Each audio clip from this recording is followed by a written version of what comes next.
one question that the whole industry argues about. What's actually generating leads and listings in 2026, and what's just burning your time and your money? And I'm not just some guru telling you what you should do, because this is coming directly from top agents telling you what actually works. So I wanted to share with you these 7 findings that we took away from this, and there's over 60 pages in the document I'll link below, but these 7 findings tell you where to put your time and money this year and where you might want to stop putting your time and money. And the last one actually kind of flips the entire story, and you might find it a little surprising. Finding number 1 is that email is the #1 listing lead gen source for agents. And this listing playbook starts with a channel that you basically own. See, the biggest thing is that most people don't actually use their database. And if we just look at the data, you have maybe 1,000 people on your list. About 7% of them are going to move in a given year. So that's about 70 people. Let's just say if you convert half those 70 people, that's 35 people at a low end of maybe a $10,000 commission. That's over $350,000 just sitting in your database that you can get. Now, the problem is Philo actually ran the data around this, and of the $350,000, for example, the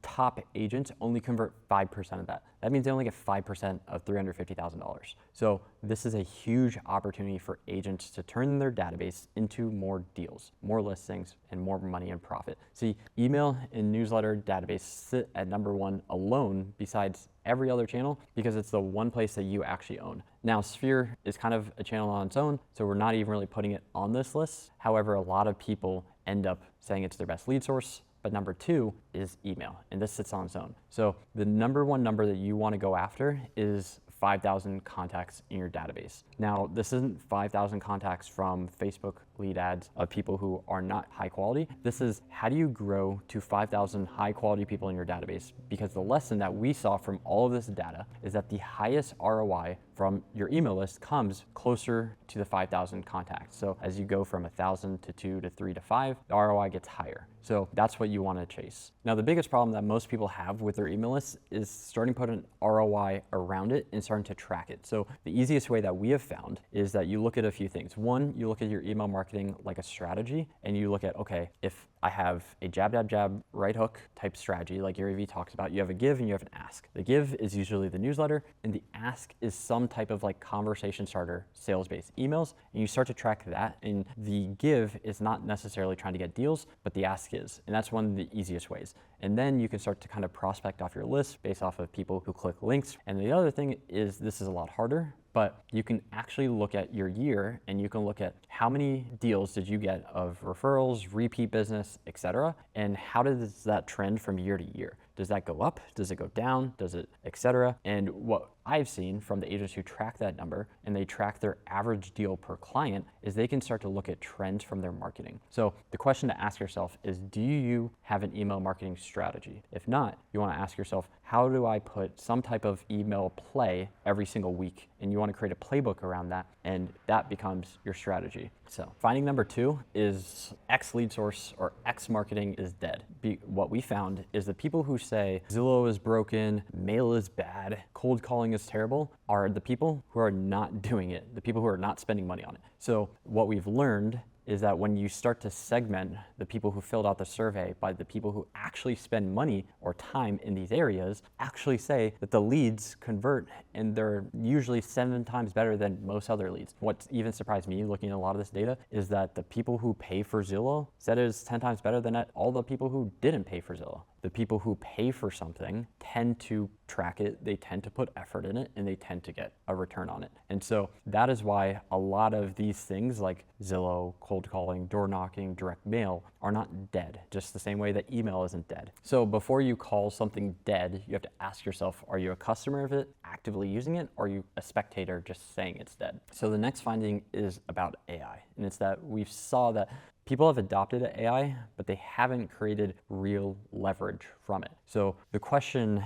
kind of flipped from being, do you use AI? Because about 63% of people use it every single day, to now the question is whether those hours are creating a real return on the investment that most people are making. See, 32% said that it saves them over 6 hours a week. And so what that looks like is it starts to look like over 300 hours a year. And the gap is that most people just don't know how to leverage AI. And the biggest problem is that they're not necessarily thinking it from a leverage perspective. And the way you have to start looking at it is beyond the prompts, and you have to start looking at it from skills to projects, agents, and then eventually Claude code. Is how are you creating things that you can save time from repeating? And the way you look at this is you look at your operations, you look at any admin work, anything that is something that you would repeat and do maybe 3 times, that becomes a skill. And then the way you look at a project is anything that you need a lot of the same context or information about, you turn that into a project. Now, chatting, using it for marketing, using it for copy, content, etc., saves you time, but it's more so looking at where do you spend your 40 to 60 hours a week and how do you cut that time in half through AI. So this next finding might be surprising to some, but not for all. The finding is that content is a compounding asset, but you have to use it correctly. See, content is not just some tactic, it actually needs to be a line item on your P&L, and that should compound over time. It doesn't happen at once, but it should happen over years. See, the biggest problem is most people don't look at how do I make it profitable, how do I turn it to a lead source, and then start to track that, and then have a strategy behind it, etc. And then most people just aren't putting enough volume. That's where we're gonna look at the data. But I just wanted to say something interesting, is to give you an example, Alex Hormozi, who has a $250 million portfolio, over $300 million in real estate assets, had a $100 million like weekend, basically does a lot of business, and he spent tens of millions of dollars on ads. He knows ads work and he does it. He's actually completely shifted his entire business to content, and he gets hundreds of applications of 7 to 9 figure businesses to buy him every single week from content. And he said this has happened because he's scaled volume. He's gone from a few hundred posts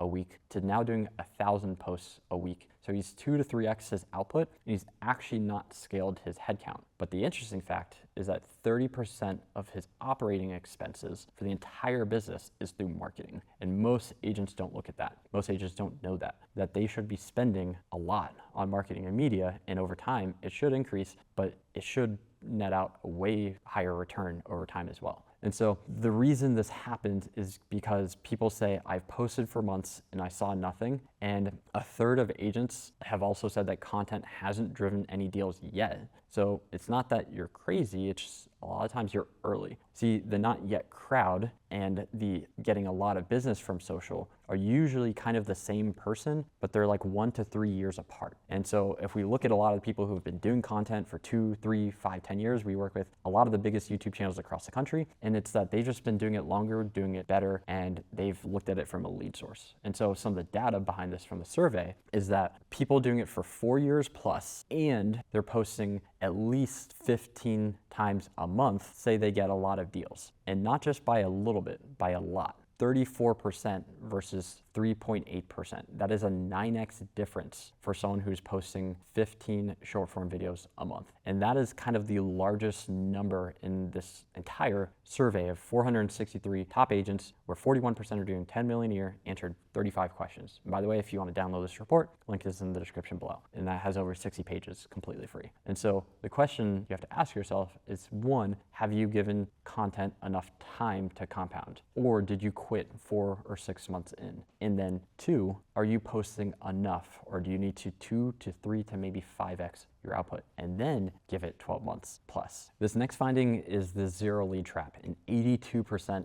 of people in the survey fell into this. So across all of paid digital and portal channels, the average was for every 10 agents writing checks to a lot of these, about 8 got nothing back this month. And see, you don't have to be good at everything, but you do have to pick 1 or 2 channels that you trust, and then you kind of have to burn the rest, and you have to focus on those. The biggest problem is that a lot of agents are kind of doing a lot of things, and they're not good at a few things. And so that's how you have to look at it, is are you actually putting the focus, the time, the energy, and scaling that like 1 to 2 to 3 things, or are you diversified and you're not really even putting 100% effort? This is just all saying that you want to focus your effort when it comes to leads, and you want to scale that. So if you're getting 0 back, 82% of agents, you have to ask yourself, 1, is it because I'm not giving enough time, effort, and energy? If so, then you have to ask, is it worth doing? Now, if you are giving that, you have to say, is this going to be the place I want to invest 1 to 3 years down the road? That's when you have to decide if you want to keep doing it. And finding number 6 is there's a huge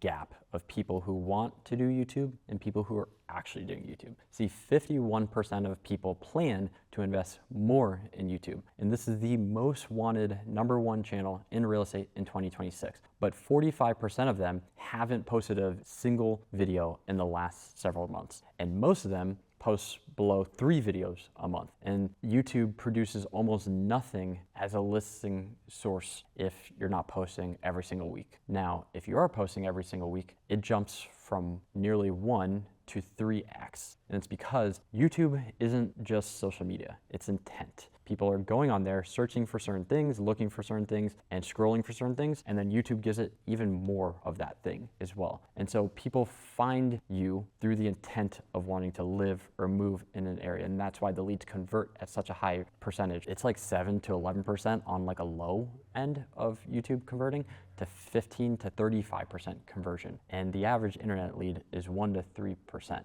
So that's a pretty big gap. So you have to ask yourself, if you want to do this, 1, are you committed to posting 1 video a week for 52 weeks? Because that is the gap between the people who generate 3x more business than everybody else, is they're just more consistent at the platform. And again, if you want a lot of these findings, I put the entire 60-page report below. The link is in the description. It's completely for free. Now, this last finding is that Sphere and repeat business is one of the only channels that performs on super high quality. See, 81% rated Sphere as either good or excellent, and almost nothing else cleared 50%. Email was 41%, YouTube was closer to 30%, and content as well. And so while email, content, and YouTube all work because they keep you in front of people who already trust you, and it's building an owned business, not a rented business, Sphere is the one thing that is the highest quality way. And everything you do ends up building your Sphere. That is why a lot of people who do content